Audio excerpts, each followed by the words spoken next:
আমাদের 6টা panel video করছি।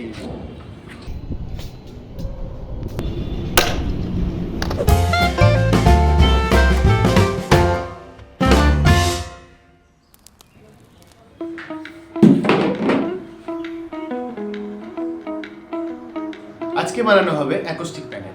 অ্যাকোস্টিক প্যানেল আর সাউন্ড প্রুফিংয়ের মধ্যে একটু পার্থক্য রয়েছে। তোমরা এখন শুনতে পাচ্ছ যে আমার এই ঘরের মধ্যে কতটা ইকো আর রিভার্ব রয়েছে। সাউন্ড প্রুফিং মানে হচ্ছে যদি বাইরে থেকে কোনো নয়েজ আমার ঘরের মধ্যে আসে সেটাকে যদি আমি রিডিউস করতে যাই তাহলে সাউন্ড প্রুফিং হয়। অ্যাকোস্টিক ট্রিটমেন্ট মানে হচ্ছে যে আমার ঘরের মধ্যে যাতে আমি যে সমস্ত সাউন্ডগুলো রিফ্লেক্ট হয়ে আমার কানে আসছে সেগুলো যাতে কমে যায়, যাতে এই রিভার্ব আর ইকোটা যাতে আমি কমাতে পারি। এটা হচ্ছে অ্যাকোস্টিক ট্রিটমেন্ট। তো আজকে আমরা সেটাই করবো। তো সেই জন্য আজকে আমরা অ্যাকোস্টিক প্যানেল বানাবো। আর এই অ্যাকোস্টিক প্যানেল বানানোর জন্য যে জিনিসগুলো লাগবে সেগুলো তোমাদেরকে দেখিয়ে দিই। তোমরা এখানে কিছু কাঠের ফ্রেম দেখতে পাচ্ছ। এখানে 4টে ফ্রেম রাখা রয়েছে। এই টোটাল আমার কাছে এরকম 12টা ফ্রেম রয়েছে। আমার এই ঘরটার মধ্যে টোটাল 12টা ফ্রেম আমি ভেবেছি লাগাবো অ্যাকোস্টিক প্যানেল। তো এগুলোই হচ্ছে তোমার সেই অ্যাকোস্টিক প্যানেল। এর ভেতর আমি রকুল ভরবো।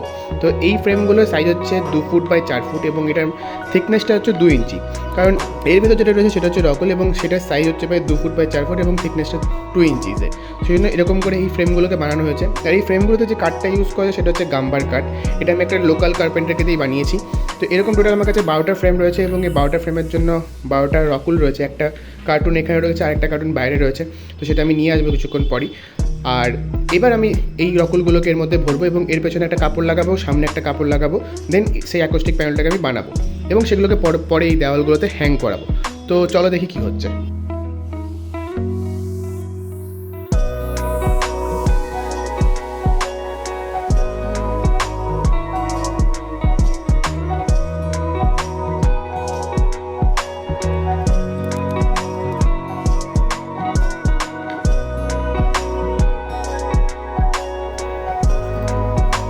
এখানে প্যানেলের ব্যাকে যে কাপড়টা লাগানো হবে সেটা কাটার জন্য আমি রেডি করছি।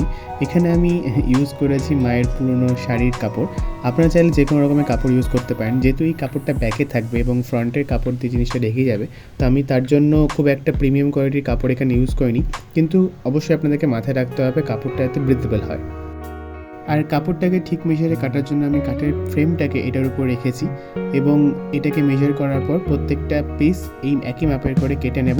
আর কাটার পর আমি সেই কাপড়ের ফ্রেমটাকে ব্যাকে লাগানোর জন্য স্টেপল গান ইউজ করব। সেই স্টেপল গান দিয়ে আমি কাপড়টাকে ফ্রেমের সঙ্গে অ্যাটাচ করব। এবার এই পুরো প্রসেসটা আমি তোমাদেরকে একটা টাইম ল্যাপসের মধ্যে দেখাচ্ছি।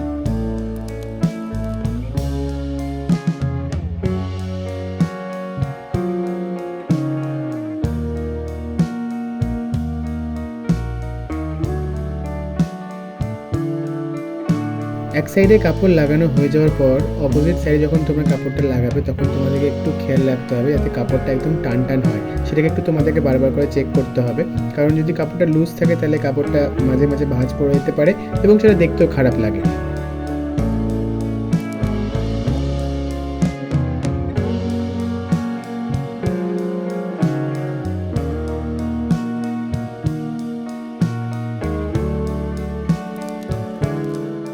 আর সবথেকে মেন কথা হচ্ছে যখন তোমরা কর্নারটা ক্রিয়েট করবে তখন সেটা যাতে একদম নিট অ্যান্ড ক্লিন হয়, কারণ সেটা দেখতেও ভালো লাগে। জিনিসটা যখন তুমি সামনে কভারটা লাগাবে সেটার উপর জিনিসটা উঁচু নিচু হয়ে থাকবে না।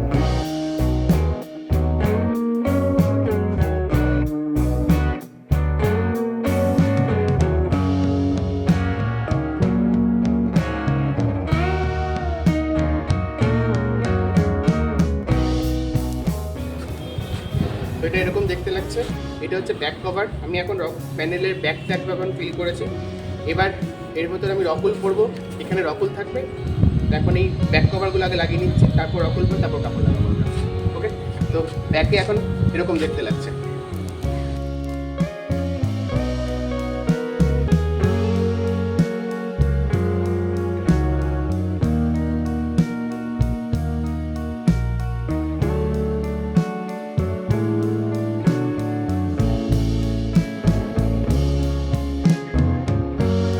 তো ফাইনালি আমাদের 6টা প্যানেলের ব্যাক কভার লাগানো কমপ্লিট হয়ে গেছে। আরও 6টা বাকি আছে, সেটা লাগাতে হবে। তো দেখতে পাচ্ছ একদম ক্লিন হয়েছে ব্যাক কভারটা। বাদ বাকি তোমাদের দেখাচ্ছে পুরোটা।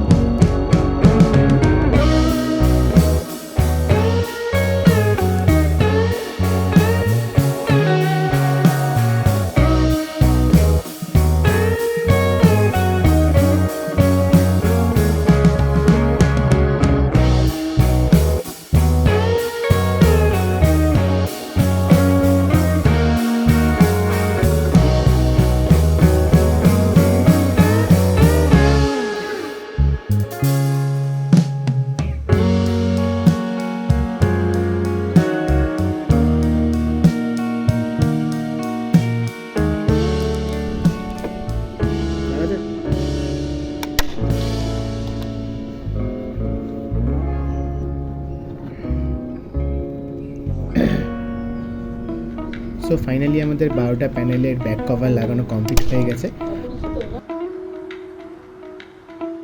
নেক্সট ডে আমরা এর মধ্যে রকুল ভরবো আর ফ্রন্টের কাপড়টা লাগাবো এবং সেটাকে দেওয়ালে, যেটা তোমাদেরকে আগেই বলেছিলাম ওই জিনিসগুলোকে আমি ইনস্টল করবো ঘরের মধ্যে, সেটা আমি দেখাবো। তো আজকের মতন এখানেই ভিডিওটাকে এন্ড করছি। সবাই ভালো থেকো, আর অবশ্যই তোমাদের যদি ভিডিওটা ভালো লেগে থাকে চ্যানেলটা সাবস্ক্রাইব করো আর ভিডিওটাকে একটা লাইক করো আর কমেন্ট করে জানাও তোমাদের ভিডিওটা কেমন লাগলো।